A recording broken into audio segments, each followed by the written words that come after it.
welcome to another video. So, at the end of January, I decided to challenge myself to eat no sugar for a whole month. I've always believed that I'm completely addicted to sugar, but this month has really changed my opinion about what foods I put into my body and how I view my relationship with sugar. In this video, I'm going to share my experience of eating no sugar for a month and also go through what I've learned. So I'm at the supermarket now and I'm about to go and get some sugar-free items like brown bread and brown rice. I decided in the end that if I'm going to do this properly, I'm going to have to cut out all of those like white carbohydrates. So that's what I'm going to go do now, and then when I'm back, I'll show you what I got.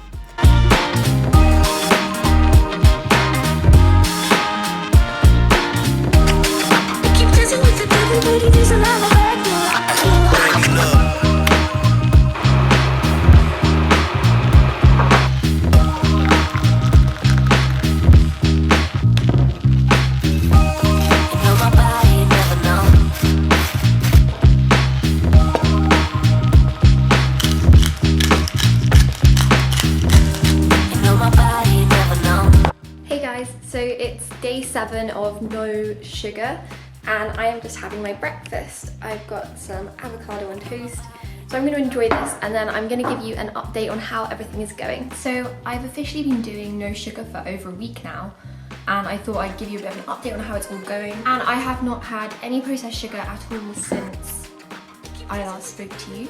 I have been eating a lot of brown bread and like brown rice and everything, basically everything brown, and it's been working really well. I'm definitely not craving sugar at all, which was a real surprise. Like, I would eat so many biscuits every day, and like chocolate biscuits.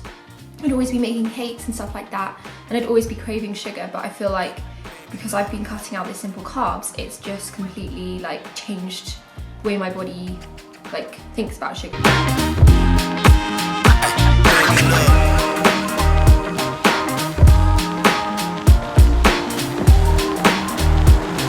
Well, I'm eating cake. She's caved.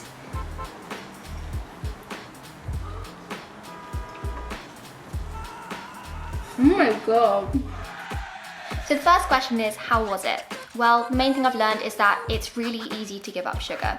I was expecting to have really bad withdrawal symptoms, but to be honest, I had none of that, and it was just a really easy ride. I just didn't eat any sugar and I didn't want any sugar. That was definitely not something I was expecting. I thought it was going to be so difficult, but yeah, in reality, it was really, really easy. The next thing is that I found I ate a lot more fats while I was eating no sugar. Instead of having a biscuit, I might have a piece of cheese or something like that. And I also ate a lot more avocado. I did decide to continue eating fruit throughout the month. Fruit obviously does contain sugar, but I felt that the main purpose of this month was not to have no sugar at all, but rather to have no processed sugar. So that's why I decided to continue on eating fruit. The best thing that happened while I was doing this challenge is I stopped riding the blood sugar roller coaster. I literally used to always feel really, really starving before a meal, and then afterwards I'd feel really, really groggy and sleepy. And while I was doing the no sugar challenge, I literally just didn't have any of that. I didn't feel really tired after lunch, but I also didn't get that really starving, hungry feeling. For example, today I have not had breakfast yet.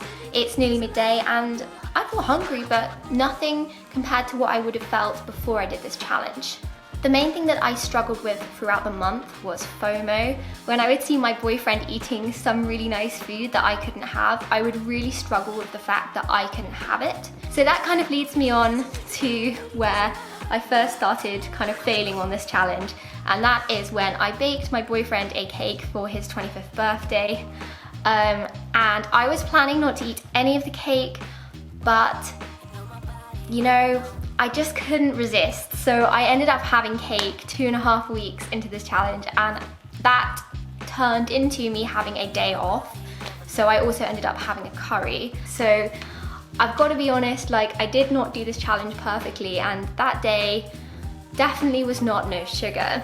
The good thing was though that that one day did not throw me off. It didn't throw me back into the blood sugar roller coaster that I was talking about, and I was able to carry on as I've been going along. The main thing that changed though is that my motivation was significantly decreased.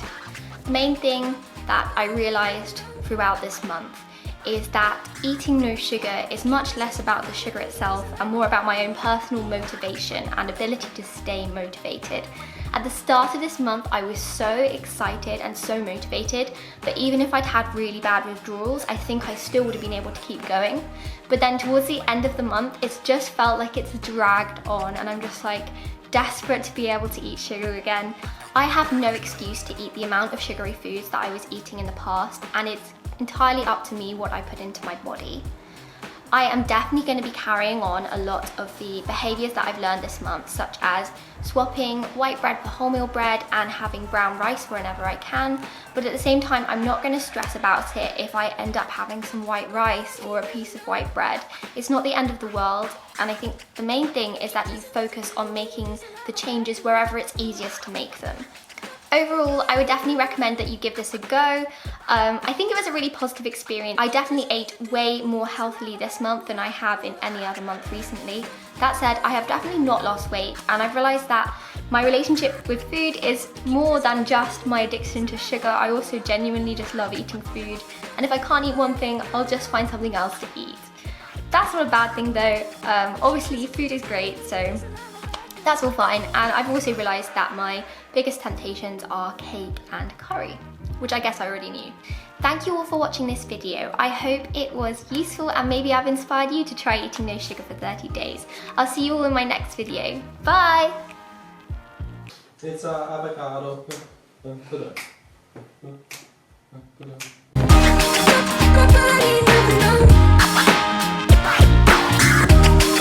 Keep dancing with the devil, but he doesn't love me.